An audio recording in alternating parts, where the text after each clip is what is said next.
Good morning student. Today we are going to learn next point, that is electromagnetic induction. Now look at this word electromagnetic. It consists of two words, electro and magnetic. That is electric field and magnetic field. Both are related to each other. We have seen different experiment in this topic. That is, when we pass the current through the copper wire, then magnetic field is produced around that copper wire.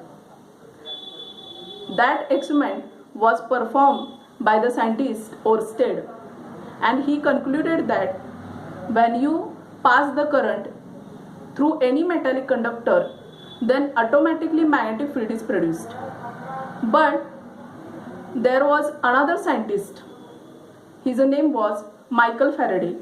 He performed different experiment and proved that by changing the magnetic field, we can produce the current. Just think over it. It is a big magic. Without any battery or without any external electric supply, current is produced. That is, in the circuit, you are not connecting battery, you are not attaching any electric supply from the electricity board which is coming to your home, and you are producing the electric current. Just think over it. Can we produce the electric current without any electric battery or without any external electric supply? Our answer is no. We cannot produce electric current without battery. For passing of electric current through the copper wire, we attach battery in the circuit and then electric current pass through the copper wire. But scientist Michael Faraday proved that without any electric battery or without any external electric supply, we can produce electric current. But how it is possible? Regarding to that, he performed different experiment and he proved that while changing magnetic field, that is, when you change the magnetic field, then automatically current is produced. When you change the magnetic field, then current is produced, and this phenomenon is called as electromagnetic induction. That is, scientist Michael Faraday invented electromagnetic induction. Regarding to that, two experiments are given in your textbook. Now you can see on page number 57, galvanometer.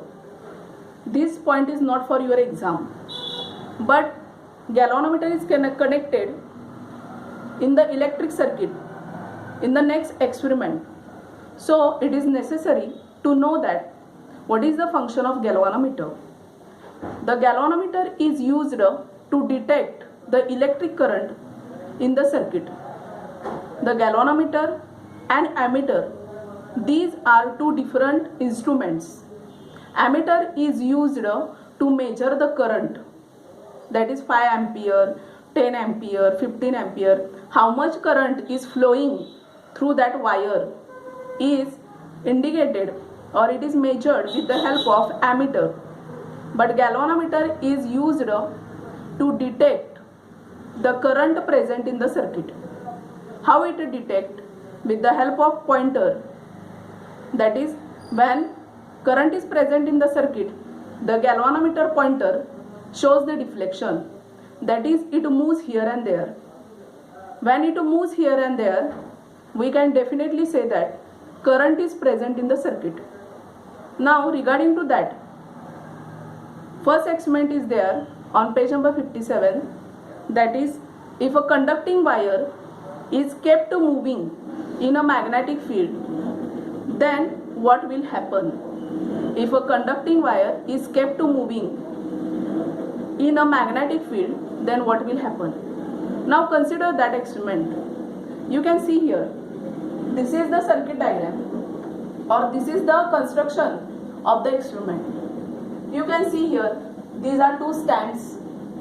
Then bar magnet is kept near the copper wire. This is the copper wire. You can see this dotted line represent the rotation of the copper wire. That is, we are going to rotate this copper wire from position A to position B. That is, we are keep rotating. We keep rotating the copper wire between the bar magnet. The bar magnet is kept here. Bar magnet means the rectangular magnet. Always remember, magnet has a two poles, north pole and south pole.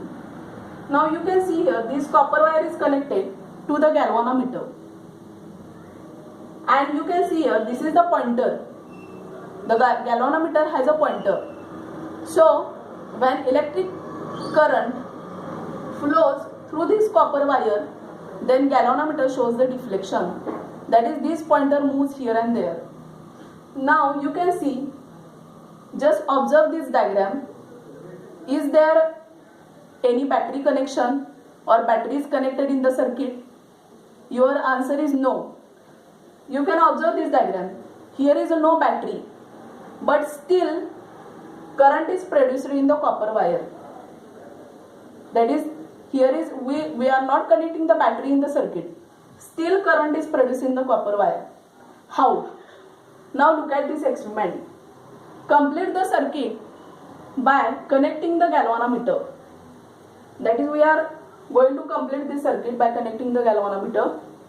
Keep the bar magnet erect in a such a way that its north or south pole is such below the copper wire. That is, we are keeping the bar magnet below the copper wire. Then if the wire is kept moving from position A to position B, that is, we are rotating the wire. You can see here, we are rotating the copper wire from position A to position B. The pointer at that time, pointer of the galvanometer shows the deflection. That is, this pointer shows the deflection. It starts moving. This is because of, why pointer shows the deflection? Because current is produced in the copper wire. Current is produced in the copper wire due to changing magnetic field. That is, when we rotate the copper wire, you can see here, the bar magnet produces magnetic field. We are rotating the copper wire. Bar magnet, we have kept bar magnet as it is, and we are rotating the copper wire. Due to rotation, there is a change in magnetic field. That is, magnetic field of the copper wire changes due to rotation, and due to that rotation and due to change in magnetic field, automatically current is produced in the copper wire. Just think about it. Without any battery, current is produced in the copper wire because of change in magnetic field. So suppose if we keep or if we move the magnet, that is, suppose we are moving the bar magnet here and there with the wire fixed. Suppose we stop the rotation and we will move the bar magnet here and there. When we move the bar magnet here and there, also there is a change in magnetic field. And due to change in magnetic field, the current is produced in the copper wire and galvanometer still shows the deflection. When there is a current, galvanometer shows the deflection. Galvanometer pointer shows the deflection. And this is called as Faraday's electromagnetic induction. That is, when we change the magnetic field, current is produced. When we change the magnetic field, current is produced. And this is called as Faraday's electromagnetic induction. Now, when we rotate the conducting copper wire, then due to change in magnetic field, current is produced in the copper wire.